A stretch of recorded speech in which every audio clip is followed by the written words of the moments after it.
you drink wine in moderation, it's also an extremely healthy thing to do.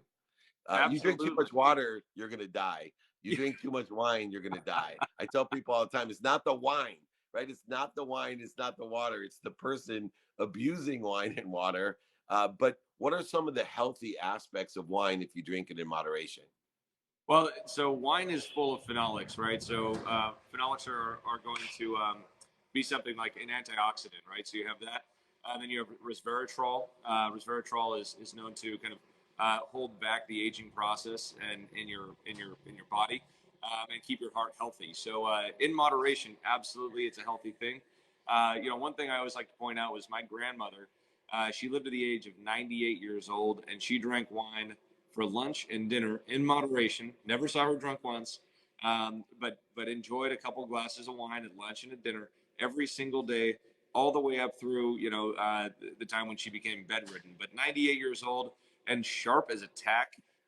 Never lost any of her memories or anything like that. Just an amazing woman, and I look at her as an inspiration as to not just the happy and joyful life that she lived, but also the health benefits of wine.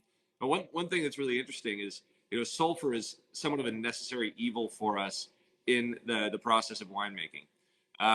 We use it as an antioxidant so that our wines don't oxidize while they're aging in these barrels behind me.